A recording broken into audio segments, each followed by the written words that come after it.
Center. So I believe my next guest should be around the corner here in the Navigant Credit Union Broadcast Center.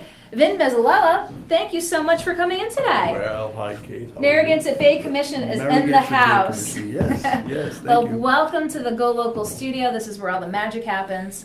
This is great. Well, Thank you for having me. I appreciate it very much. There's so much I want to talk with you about. I mean, I think we have just about enough time here. All right, well, you continue, but before we do, Yes. I would like to present you with our next representative in our educational program, Mr. Can. Mr. Can, if you've Mr. gone on Can. Go Local's website, you can see Mr. Can and click on Mr. Can for some more information. But tell viewers a little bit about the Mr. Can campaign. Okay, well, it's a new campaign that we've kicked off. As some of your viewers might know, and you may know, we have a number of educational programs, and we like to go to the all of the elementary schools in our service area. We have service 9 communities, as you probably know, and we use these cartoon-like characters for educational purposes. And this latest one, Mr. Can, he's to talk to young children about the situation, that's the dangerous situation when you put grease in your drains. And so the idea is to kick grease in the can. Grease in the can. Grease in the can, and so we try to mitigate the impacts to our infrastructure sewer system by mitigating the amount of grease that's put in cans by residents. People don't really understand and realize how detrimental that is to the system at large.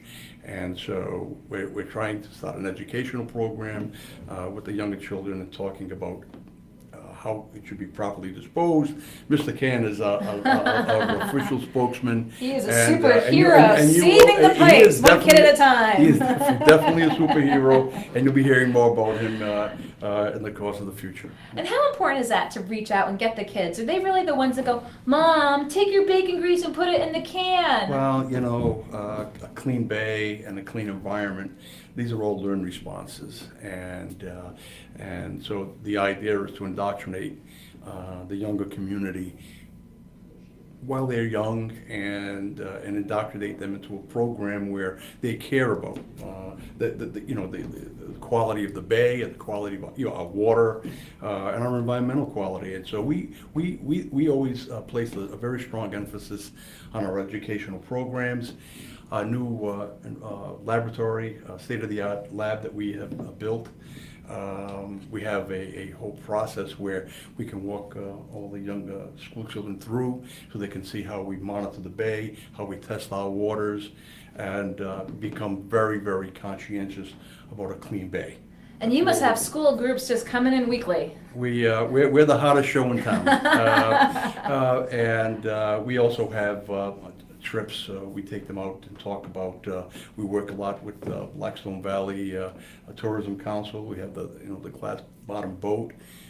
So it's important for children to learn early on how important clean waters and clean waterways and tributaries are to the quality of our recreational environment and as a whole. So yeah, we're very excited about it. Bring the kids in. So how have we gotten here to the point where the Narragansett Bay is so clean as compared to where it was in years past? What would you say were the biggest factors? I mean, education, action. I mean, would you say just a turnaround? Yeah, well, it is.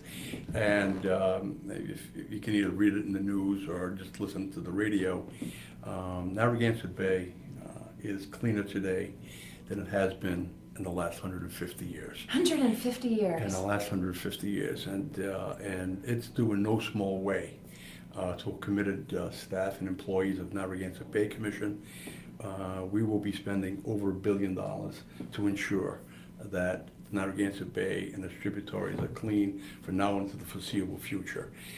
This, of course, this cost of this is borne by our ratepayers, of course.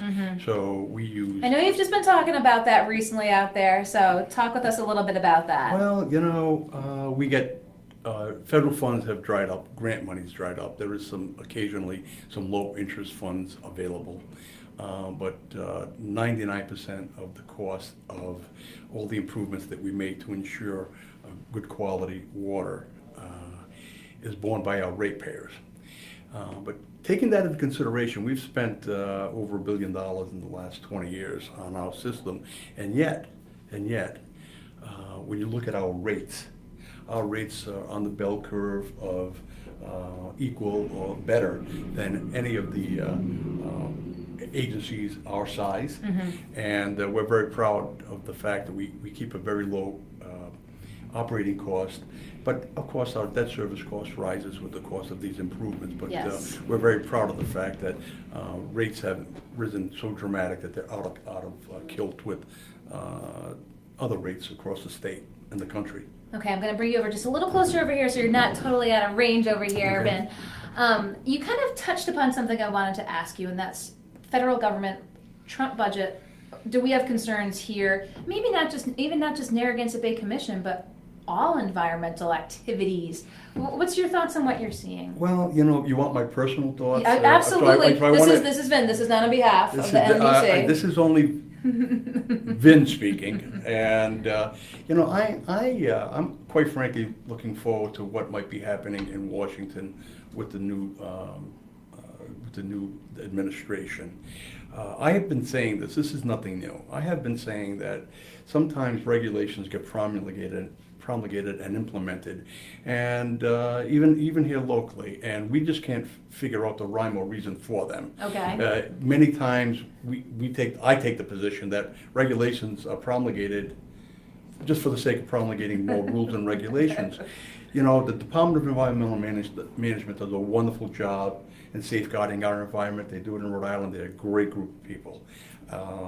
But regulations for the sake of regulation is not the answer. My position has always been biggest bang for the buck, cost-benefit ratio. And so I think we have to safeguard our environment by all means.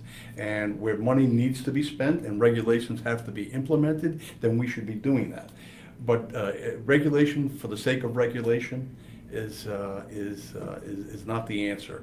And I think before we implement a regulation, there has to be a demonstrative need, a demonstrated need for why we need to have that regulation. So I'm hopeful that when they revisit some of these regulations that EPA has instituted throughout the years, that some of the costs that we may have to incur to support those regulations, which are passed down to our ratepayers, can be mitigated, and I'm hopeful for that, and I'm looking forward to see what happens in the future. So, speaking of what happens in the future, we had put you on the 17 to watch in 2017 list. Absolutely. One of the things that you had done was, the infrastructure was in place when we're talking about the construction of Citizens Bank, the campus out in Johnston. Oh yeah.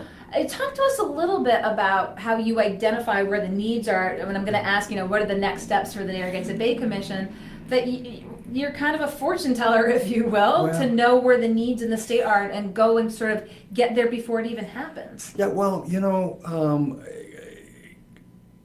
a couple of things. First of all, we have the absolute greatest board of commissioners in the entire world.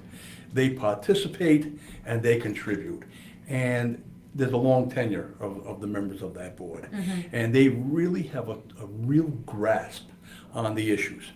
So we recognized several years ago that we were losing our commercial base and we were certainly losing our industrial base.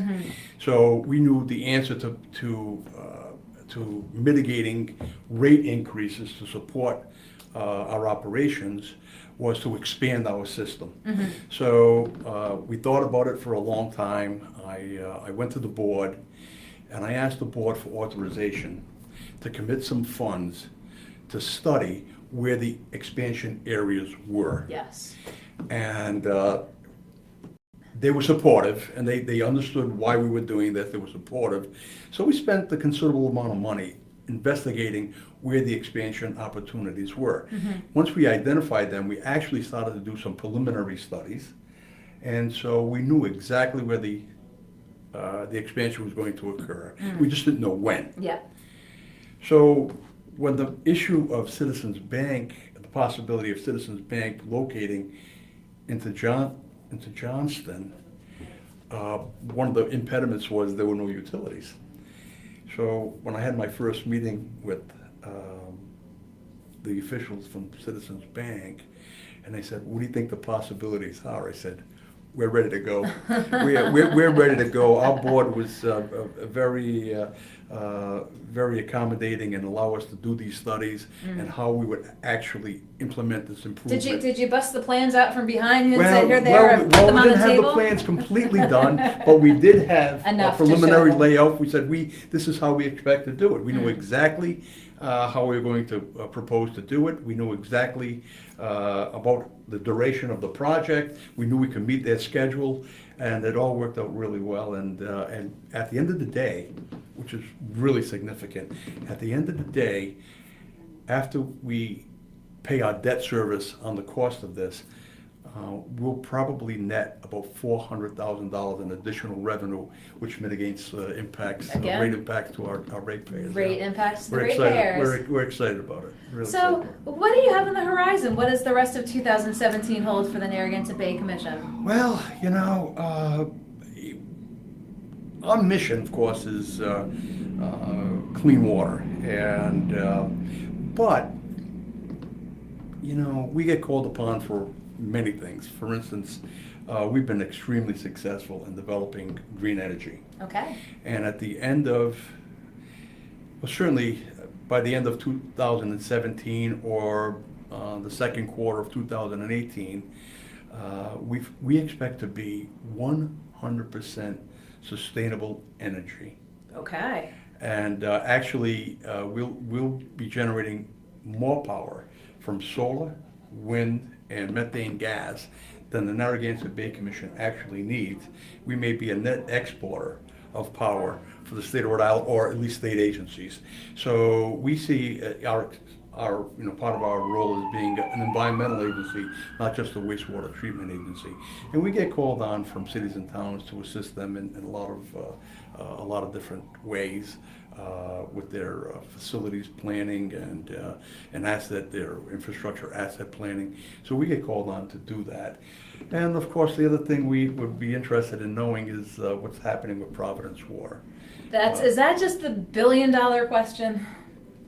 It is the billion-dollar question, and I know that whenever there's a discussion about Providence Water and the fate of Providence Water, that Narragansett Bay Commission is a consideration in that discussion. Your viewers may know that probably don't know that we pursued acquisition of that facility back when Buddy Cianci was the mayor. And because of legislative hurdles, we were not able to complete that acquisition. But we have expressed an interest in all of the mayors since Buddy Cianci, and our interest in assuming that role in acquiring Providence Water. As a matter of fact, Providence is an anomaly in that regard. Most cities, major cities, in most states, water and wastewater are part of the same agency. So we're an anomaly in that, and I don't know why years ago that was done that way, but certainly we could recognize enormous economies of scale by joining the two agencies, and I think we have demonstrated that we're a premier agency. We've been recognized by not only the Department of Environmental Management, by the Environmental Protection Agency in this country as one of the premier agencies. We're one of the top 5 rated agencies consistently and there's 16,000 facilities in this country. We've been rated as one of the top 5 consistently since 1998. And in 1998, we were identified as the most improved facility in the entire country. We were the centerfold of the 25th anniversary of the Clean Water Act. So we're professionals. So you point to the track record. Have you had conversations with Mayor Elorza? Only that expressed my interest. If there were going to be discussions, that we would want to be part of that discussion. There's been no negotiation, no discussion. I did voice that same interest with the former, I think she was Director of Administration, Muskian. The recently resigned Robin Muskian, yes. Robin Muskian. She had a very nice conversation we had.